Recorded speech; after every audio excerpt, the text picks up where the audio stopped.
Thank you very much. We have 15 minutes, and I want to talk about what the industry these days calls precision medicine.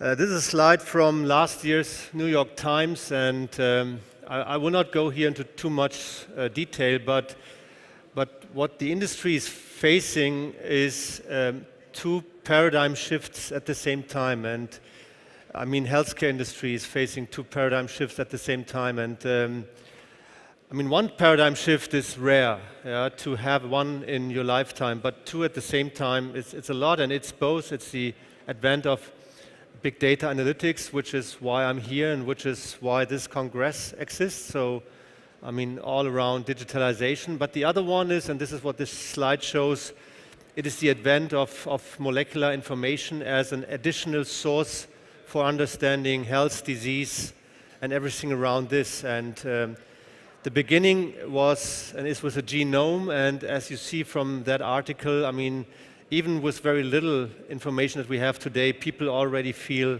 like cannot catch up with this. So one of the challenges of this omics revolution or precision medicine is volume. I mean, this is still very general, but in Medline only there are about 800 publications every year, and even if only a part of that is relevant for you, or if you're a treating doctor, for you as a treating doctor, then if you have no systems to support this and support you, you cannot cope up. The real complexity and the real challenge, however, comes here. I mean, when you think of where molecular information, like information about your genes or your proteome, I mean, things that really define a disease, when they come into the game, we are today at the left side on the real beginning. I mean, the only indication areas where molecular information today is used is mostly oncology, as everyone knows, and some rare diseases. But there are about 30,000 diseases out there, and every disease is molecular, at least has a molecular component. So it will expand into these 30,000. Then, if you look on the omes, and the term ome is a term for the totality of a molecular class in the body. So the genome is all the genes, the proteome is all the proteins. So today we are only focusing actually on the genome, which has 22,000 genes, but it's mostly only a fraction of that, namely so-called panels that we use, which make up about 1% of the genome. If you think this through on the right-hand side, I mean, one day, very soon, you can have all the 20,000 genes in a simple test. You get all your transcripts, sorry for the language, all your proteins and all your metabolites, and you see just the pure numbers of molecules that come here into the game. Then you need to link all this with the drugs, because drugs are about to manage your disease. So today there are about 40,000 drugs. In the future, there's going to be many more. Diseases will much more fall into what we call orphan indications. And that is maybe the most important number. What is really important, and this is what the whole industry is looking for, it's a term so-called real-world data. I mean, data of true patients. Patients in a clinical study are often, I mean, they are important, you know, to run a clinical study, but the status is not reflecting reality.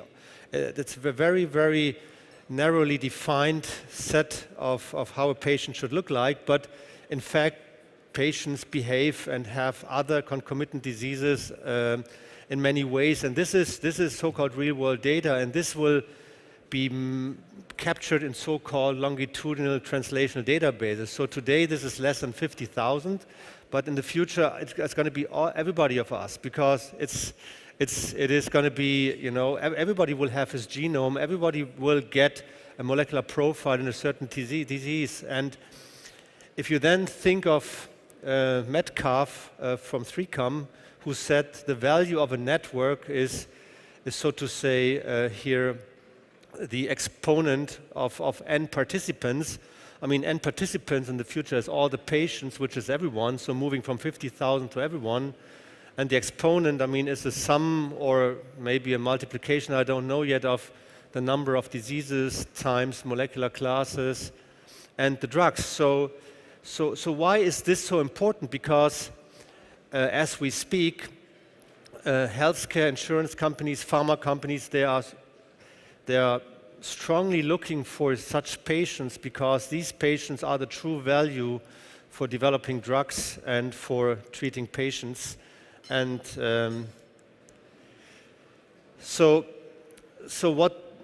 let's talk a bit about this term precision medicine that I try to introduce to you through the challenges that we see here. And this is from a slide from a book from Eric Topol. And the transformation from the existing medicine into the new medicine happens through an area that he calls the superconvergence. And I mean, he's an IT guy, so the majority of the topics he mentions come from information technologies, but he also sees the medicine, of course, and sees the biology as part of that. So this is what I try to say. This paradigm shift is an amalgamation of medicine, old and new medicine, the advent of the molecular information, and that all embedded and supported through information systems. So what is that? I mean, at the end, I mean, precision medicine will transform medicine from an observation and IT-supported medicine, this is what we have today, to an IT-centric, clinical, molecular-driven, and so-called outcomes-based medicine. And I will tell you in a second what that means. So what does that mean, or what defines precision medicine? On the one side, you not only have clinical, you do have clinical and molecular data for diagnosis, therapy decision support, and also tracking of therapy success. Some of you may have heard the term liquid biopsy. So in future, you can just read from blood. You can read a lot more from blood than you can do today. So that will make biopsies not necessary anymore. IT, information technologies, will be in the center of integration, interpretation, and networks. Then the reference system for this future, for doctors, for pharma companies, for insurers, for providers, is going to be a blend of structured and ever-growing literature world knowledge, so-called electronic medical record data, where patient data are captured in a hospital. Then so-called real-world data, I mean the true data of a patient as he lives. And RCT, this is randomized clinical trials. I mean, this is the clinical trials pharma companies run to get approval. And that amalgamated and interpreted, that will be the reference system for all that. And then last but not least, but that's the next step then, I mean, in this world of digitalization and social networks, smartphones, they will become the enablers of an educated and responsible patient and consumer, because there's no reason why you shouldn't have your healthcare data on your smartphone or not somewhere on a computer where you even don't know where that is. So where does it lead to? I mean, precision medicine will lead to highly individual, namely molecular-based diagnosis, and that, however, will lead to predictable, efficacious, and safe therapies and therapy options, and a precise follow-up of your disease. I mean, let me translate that. In oncology, there will be a day in the future when no one needs to die of cancer anymore. I don't say that cancer will be treated at that moment or healed. That will take a bit longer. I believe it will also come. But as AIDS has transformed because of molecular profiling to incurable disease, cancer will be transformed to incurable disease. For pharma, this means pharma can develop novel drugs and therapies much faster, cheaper, and more successful, because you have lower cost of discovery and development, you have faster time to cure, so that means to market, you have longer patent protection because of that, and your clinical trials have a higher likelihood to succeed. And if you know the cost of the development of drugs, I mean, this is big money for pharma and for the whole system. It will lead to better drug safety. In America, every year, 3 times more people die of malmedication than of weapons. It will lead to higher efficacy and to lower case-specific costs. However, there's going to be more cases because you survive more often.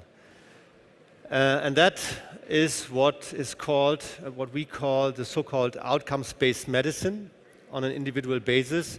And through the smartphones will also lead to what I said before, so-called democratization of healthcare data and knowledge. So as I said, you're going to have your data and you can ask your doctor or get a second opinion or third opinion much easier and faster as you can today, and become much more a dialogue partner, like a customer, rather than just a patient who is receiving, information from the doctor that you often wouldn't understand anyway.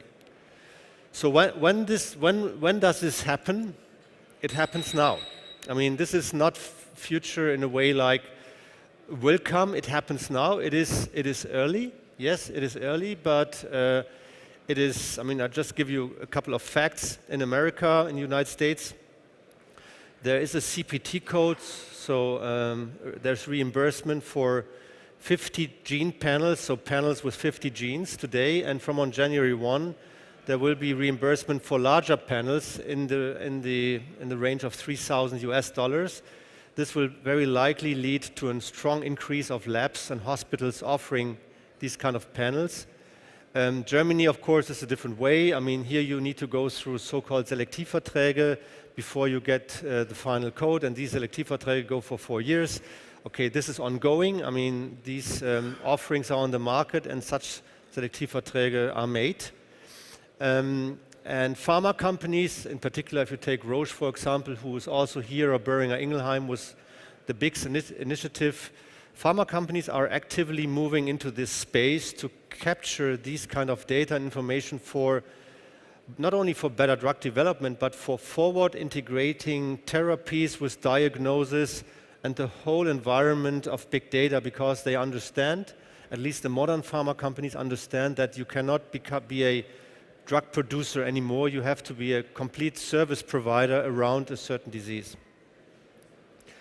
And when it will happen and where it will lead to, it will, as I said before, it will completely change medicine. It will be the backbone of future medicine, because everyone in 10, 20 years will have his genome.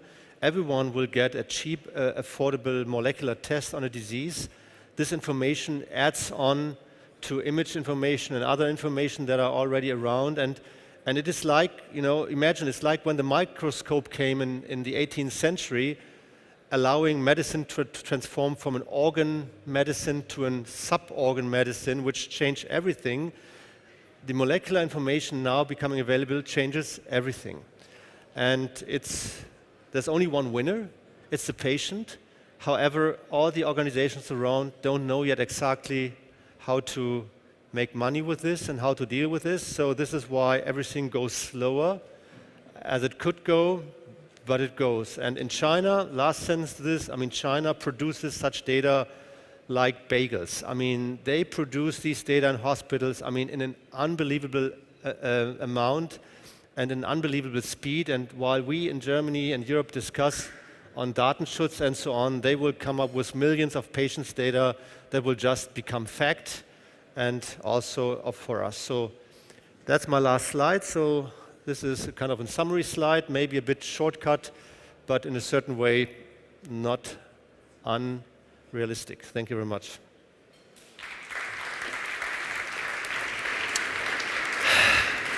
Yes, so you already touched upon this very important topic, the regulatory aspect. You mostly are operating from the US.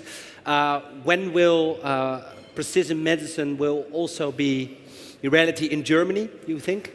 We're operating from both, from US and from Germany. And as I said, it is starting here. There are these so-called Selektivverträge out there which allow doctors to profile on a molecular basis and get paid for. So it is in Germany, but it's behind, as always. Yeah. Okay, but before it becomes also the situation like it is in China, apart from the fact if you would like to do this, but on a wider, broader scale, when do you think this will happen in Germany? I think it takes 3-4 more years. Then it will hit the Leitlinie, the guideline, and then it's going to be there. Okay. Thank you so much. Give it up again for Friedrich von Bohlen, ladies and gentlemen. Thank you.